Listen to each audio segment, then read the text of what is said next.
लाल button दबाकर channel को subscribe करें और बेल आइकन को दबाना नहीं। नमो जय भीम। मैं आपका भाई सूरज राव और स्वागत करता हूं आप सबका हमारे YouTube channel the Suraj Rao official में।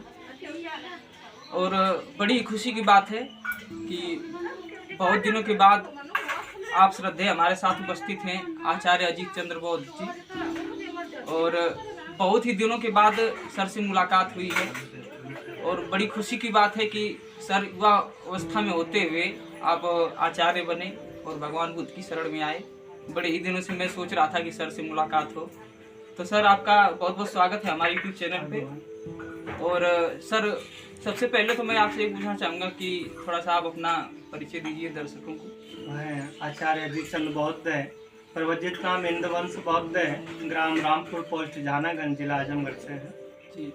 बहुत बहुत खुशी की बात है साथियों, जहानागंज जिला आजमगढ़ से बिलोंग करते हैं सर। और युवाओं के लिए बहुत बड़ी सोच है कि युवा अवस्था में सर भगवान बुद्ध की शरण में आए। मैं जानना चाहूँगा कि आप युवा अवस्था में ही क्यों, मतलब आपको ऐसा क्या महसूस हुआ कि आप भगवान बुद्ध की शरण में आए और तथागत की राहों पे आप चल रहे हैं, लोगों को बता रहे हैं। थोड़ा सा आप इसके बारे में बताइए। साधुवाद है। आपका प्रश्न है युवा अवस्था में हमारा जीवनचर्या जो 3 पहलुओं में चलता है, जो बच्चे से युवा, युवा से वृद्ध, और इसी घड़ी में जो हम लोग ज्ञान को अर्जित करने का काम करते हैं। जब हम माँ के गर्भ में रहते हैं तो माँ के द्वारा, उनके कृत्यों के द्वारा हमारे जीवनचर्या में बहुत प्रभाव जाता है।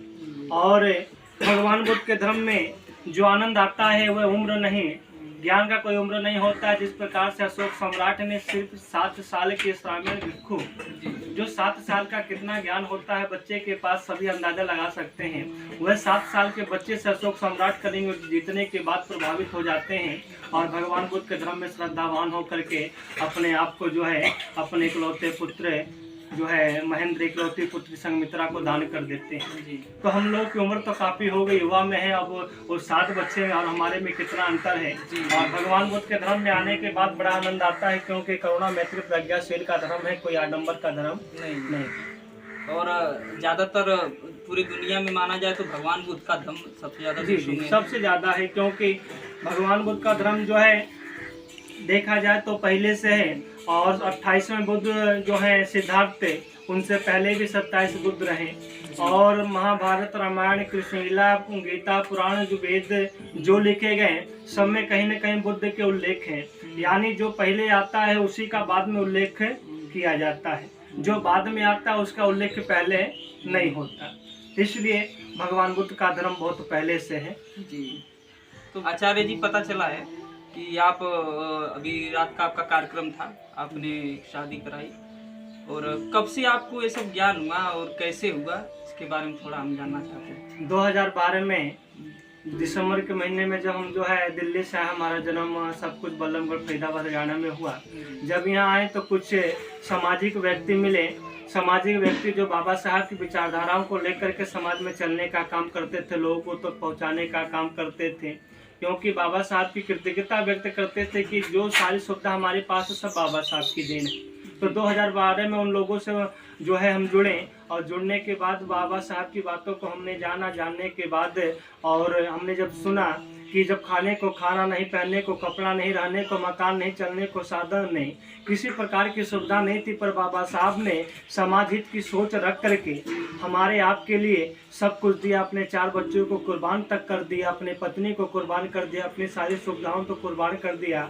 तो हमें बाबा साहब की बातों को लेकर चलने की ज़रूरत है, क्योंकि उनके दिए सारे अधिकार तो लेते हैं और ले करके हम कर्जदार बने बैठे, उनके जो है कर्ज उतारने के लिए जो बाबा साहब ने बातों को बताया उस पर चल नहीं पाती। और तभी से बाबा साहब की बातों से हम प्रभावित होकर चलना समाज में शुरू किया। मतलब आप जब से, मतलब अपने जब से आप पैदा हुए तब से, मतलब घर का संस्कार यही था?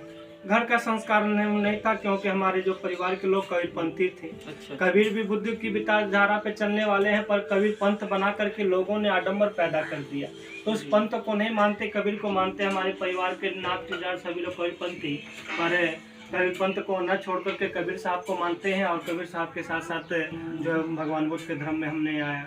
जी सर, आपकी उम्र जानना चाहेंगे? जो है क्या है? 27 है।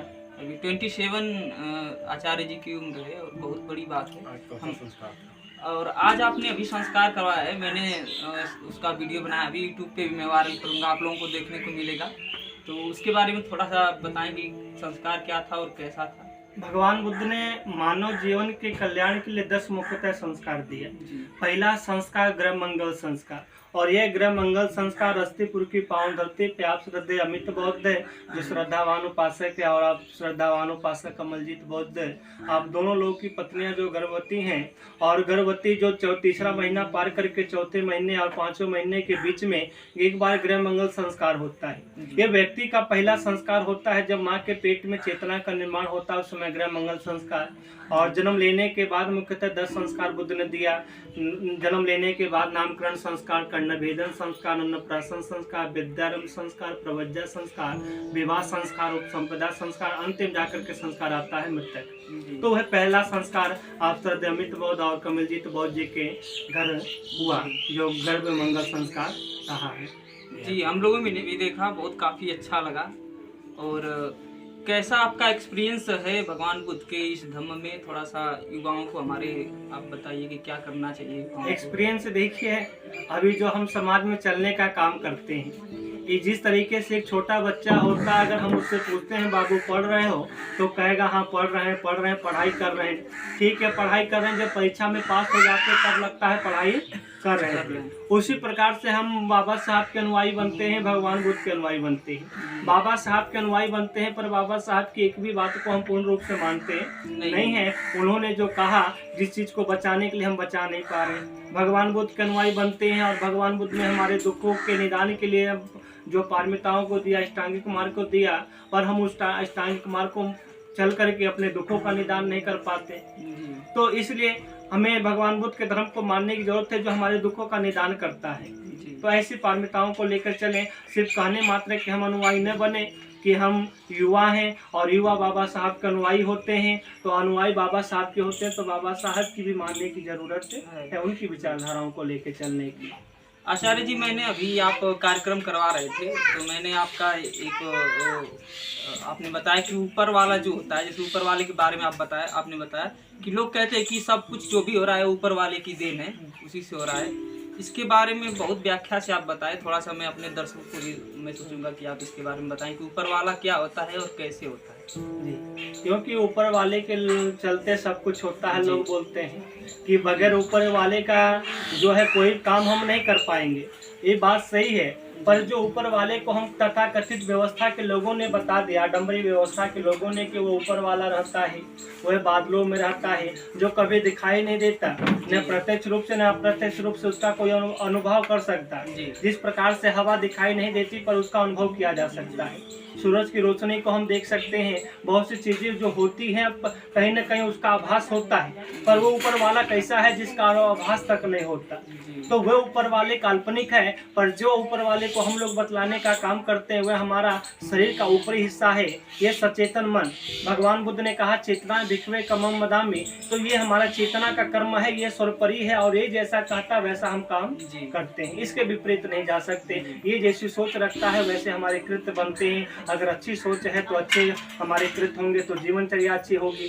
बुरे कृत्य हैं तो बुरे जो है दुख का जन्म देने का काम करेंगे। जी, मतलब जो लोग ऊपर वाला मतलब बना दिए हैं, जो ब्राह्मणों का ये पाखंड था, ऊपर वाले कह के, ये पाखंड के तौर पे अपनी जो कि जैसे मान लीजिए एक कंपनी खोल के मंदिरों का ऐसा लोगों को बहकावे में डाल के, असली ऊपर वाला हमारा दिमाग है। जी, आपके माध्यम से पता चला, बहुत अच्छी बात है, हम लोग को भी सीखने को बहुत कुछ मिला। और थोड़ा सा युवाओं को इसमें आना चाहिए कि नहीं, भगवान बुद्ध के जो कि धम्म है उसके लेकर। जी बिल्कुल, हम बाबा साहब के अनुयायी बनते हैं, तो बाबा साहब के अनुयायी हैं। बाबा साहब के मूलतः 2 मिशन, अपने लोग को हुक्मराज बनाना, दूसरा इस देश को बौद्धमय भारत बनाने का। तो जो राजनीति करते हैं हुक्मराज बनते हैं, वो हुक्मराज बने बकिया। इस देश को बौद्धमय भारत बनाने के लिए हमको धर्म में बहुत जरूरत है आने की, और हम एक वैग धर्म की पारमिताओं को नहीं जान सकते, उसके लिए समय लगेगा। जैसा कहा गया कि अरे धीरे धीरे रे मना धीरे ही सब होए, माली से 100 घड़ा रुतवाए फल होए। तो कोई एक बैग नहीं होता, उसके लिए हमको अनुभव करते हुए धर्म में आने की जरूरत है। जब तक हम धर्म में नहीं आते हैं तब तक हमारा कल्याण नहीं होने वाला। समाज को उठाने के लिए 3 पहलू, राजनीतिक पार्टी, सामाजिक संगठन, धर्म। तो हम जिसको लेके चले तो उसे अपने प्रतिनिधित्व करता सही मायने में चले तो, और जो धर्म सर्वोपरि होता है तो धर्म से मजबूत समाज तैयार होता है, और मजबूत समाज से मजबूत संगठन तैयार होता है, और मजबूत संगठन से मजबूत राजनीतिक का निर्माण होता है, जिससे समाज का सही मायने में प्रतिनिधित्व किया जा सकता है। कहीं ना कहीं हम लोग अपने धर्म से बहुत दूर हैं, इसीलिए हम लोग आज राजनीति से भी दूर हैं, क्योंकि हमें सबसे पहले अपने धर्म को जानना पड़ेगा, उसके बाद ही हम बौद्ध राष्ट्र शासक का निर्माण कर सकेंगे। और आपका बहुत बहुत साधुवाद है, आपने हमारे YouTube चैनल पे समय दिया। और आपका बहुत बहुत साधुवाद। और सभी दर्शकों से मैं निवेदन करूंगा, हमारे चैनल को आप लोग सब्सक्राइब करिए और बाबा साहब के मिशन को पूरा करने के लिए शेयर कमेंट जरूर करिए।